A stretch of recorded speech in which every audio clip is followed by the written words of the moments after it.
Hello. Good morning అండి. మా రెండో మేనమామ గారైనటువంటి ప్రసన్నరావు గారి ఇంటికి కందుకూరు నేను వెళ్ళటం జరిగిందండి.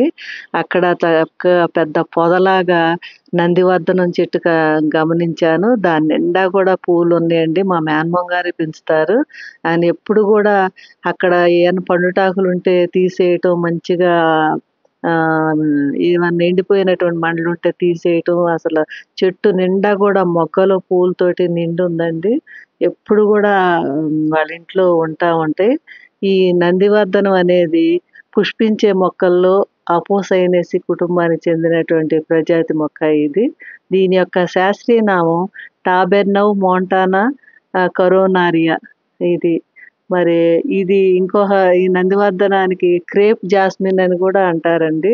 ఇవి 4-8 అడుగుల ఎత్తు వరకు కూడా పెరుగుతా ఉంది. పెద్ద పొదలాగా అన్నమాట. చూడండి పువ్వులు చూడండి ఎంత బాగా వైట్ కలర్‌లో మంచి వాసనొస్తాయన్నమాట. ఇవి దేవతార్చనకి వాడతా ఉంటారు వీటిల్ని. అంతేగాకుండా ఆయుర్వేదంలో కూడా ఈ నందివర్ధన మొక్కల్ని వాడతా ఉంటారు.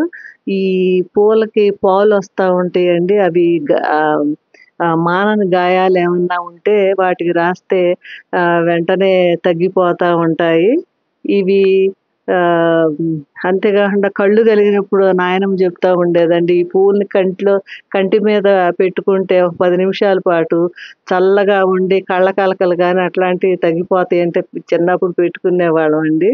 తర్వాత దీని వేరు నమిలినప్పుడు పంటి నొప్పి కూడా తగ్గుద్దని చెప్పేసి పెద్దాళ్ళు అంటా ఉంటారు.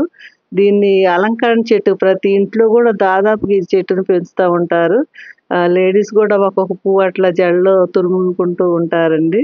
ఇవి ఆయుర్వేదంలో కూడా ఉపయోగిస్తూ ఉంటారు ఈ మొక్కల్ని. చూడండి మొగ్గలన్నీ కూడా ఎలా ఉన్నాయో అసలు. మళ్ళీ పెద్ద మల్లె మొగ్గల్లాగా ఉన్నాయండి. అసలు చెట్టు నిండా కూడా ఏమాత్రం కూడా ఖాళీ లేకుండా ఉన్నాయి. అన్నీ గూడా చూడండి ముద్దగా అసలు మంచిగా పువ్వు గూడా ఎంత బావుందో చూడండి. ఇందుట్లో కూడా రకాలుంటాయి. కొంచెం ఇది ముద్దగా ఉంది. కొన్ని 4, 5 రేఖలుండేటటువంటి పూలు కూడా ఉంటాయండి. ఎక్కువ వైట్ కలర్‌లోనే ఇవి ఉంటాయి. ఇది మంచి పొదలాగా పెరుగుతా ఉంటదండి. అందరూ గూడా అసలు ఆ చెట్టుని చూసినోళ్ళందరూ గూడా భలే ఉంది, భలే ఉందని చెప్పేసి చెప్పుకోవటం జరిగింది. అసలు చూడండి మొగ్గలన్నీ గూడా పువ్వులు అసలు ఏమాత్రంగా ఖాళీ అనేది లేదు. Thank you all.